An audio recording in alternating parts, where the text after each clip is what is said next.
पैसों का पेड़। दोस्तों, ये कहानी शुरू करने के पहले जल्दी से सब्सक्राइब करें हमारे चैनल लुलु टीवी को। बहुत समय पहले की बात है। भीमपुर नाम के एक गांव में कुछ किसान रहा करते थे जो मेहनत से खेती करके अपनी जिंदगी गुजारा करते थे। वहाँ पर एक गप्पू नाम का किसान था जो अपनी जिंदगी से बिल्कुल भी खुश नहीं था। वो हमेशा अमीर और अमीर होने के सपने देखा करता था। ओफो, मैं तो अपनी जिंदगी से तंग आ गया हूँ। सुबह से लेकर रात तक खेतों में बस काम करते रहो और रात में खाने को क्या मिलता है? तो सूखी रोटी और सोने के लिए वही टूटा फूटा झोपड़ा। और इतनी मेहनत करने के बाद भी अच्छी फसल नहीं उगती है। अरे गप्पू, तुम फिजूल में परेशान हो रहे हो। देखना, इस बार की फसल बहुत अच्छी होगी। सिर्फ अच्छी फसल होने से क्या होगा शंभू? पैसे भी तो अच्छे आने चाहिए जिससे कम से कम बढ़िया खाना तो खा सके, सुकून से अच्छा घर में तो सो सके। ज्यादा पैसे का हम क्या करेंगे गप्पू? हम किसान हैं और हमारे लिए तो ये धरती ही हमारी दौलत है और ये मिट्टी हमारे लिए सोना है और 2 वक्त का खाना भी मिल ही जाता है ना। मुझे अमीर बनना है। मैं सारी जिंदगी इन खेतों में काम नहीं करना चाहता हूँ शंभू। मेरे कुछ और भी सपने हैं। सपने देखने में कोई बुराई नहीं है गप्पू, लेकिन सपनों को पाने के लिए बहुत मेहनत भी करनी पड़ती है। काश हमारे पास एक पैसों का पेड़ होता और हमें कभी मेहनत ही नहीं करनी पड़ती।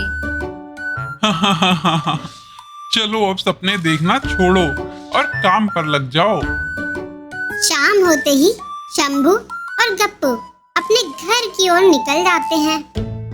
शंभू, आज मैं जंगल जा रहा हूँ। घर आते आते मुझे थोड़ी देर हो जाएगी।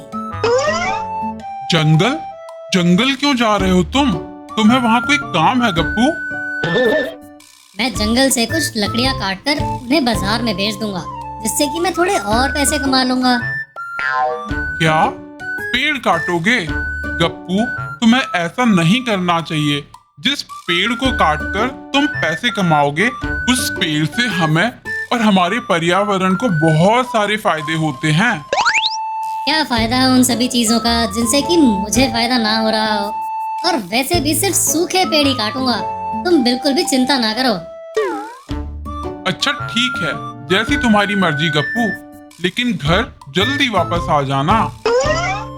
गप्पू पेड़ काटने के लिए जंगल की ओर निकल जाता है। बहुत समय तक सूखे पेड़ को ढूंढता है, लेकिन उसे कहीं भी सूखा पेड़ नहीं मिलता है। तभी उसकी नजर एक सूखे पेड़ पर पड़ती है। अरे वाह, ये बहुत ही बढ़िया पेड़ है। इससे मुझे काफी सारी लकड़ियाँ मिल जाएंगी और उनके बदले में मुझे बहुत सारे पैसे भी मिल जाएंगे। गप्पू उस पेड़ के पास जाता है और उस पेड़ को कुल्हाड़ी से काटने लगता है। अरे, ये क्या कर रहे हो तुम? इस तरह मुझे जख्मी करना बंद करो। तुम तो सूखे पेड़ हो, तुम्हें तो मैं काट ही सकता हूँ। और कितनी जिंदगी बची है तुम्हारी? अच्छा होगा कि मैं तुम्हें बेचकर थोड़े पैसे ही कमा लूं। अगर तुमने अभी के अभी मुझे काटना बंद नहीं किया तो तुम्हारे लिए अच्छा बिल्कुल भी नहीं होगा। क्या कर लोगे तुम सूखे हुए पेड़? इतना कहकर गप्पू पेड़ काटने लगता है और ये क्या, बिजली चमकती है और गप्पू वहाँ बेहोश हो जाता है। देर शाम तक जब गप्पू वापस घर नहीं आता है तो शंभू गप्पू की तलाश में जंगल की ओर निकल जाता है। पूरा जंगल खोजने के बाद शंभू भी उसी सूखे पेड़ के पास पहुंच जाता है। अरे अरे, ये क्या? तुम्हें क्या हुआ है गप्पू? उठो और चलो मेरे साथ। बहुत देर तक जब शंभू के बुलाने पर गप्पू नहीं उठता है तो शंभू उसी सूखे पेड़ के पास बैठकर रोने लगता है।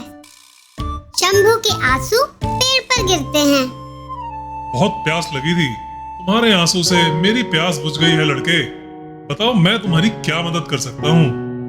क्या क्या आप मेरे दोस्त को जिंदा कर सकते हैं? तुम्हारे दोस्त ने मुझे जख्मी करा। मेरे मना करने पर भी वो मुझे काटता ही चला गया। मैं उसे जिंदा तो नहीं कर सकता, लेकिन उसके बदले में मैं तुम्हें बहुत सारे पैसे दे सकता हूँ।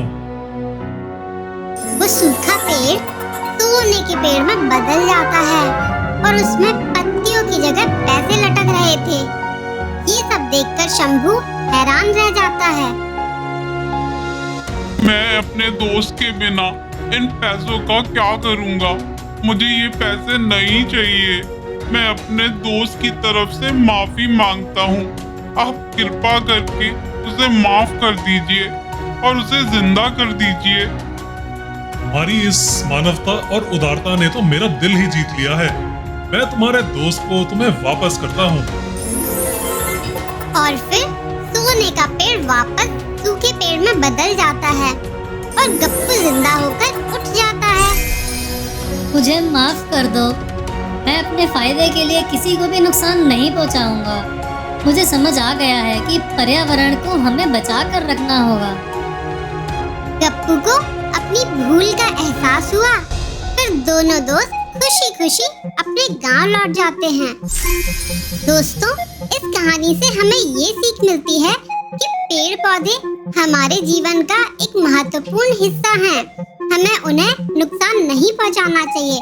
और हाँ, हमारे चैनल लुलु टीवी को सब्सक्राइब करना बिल्कुल ना भूलें।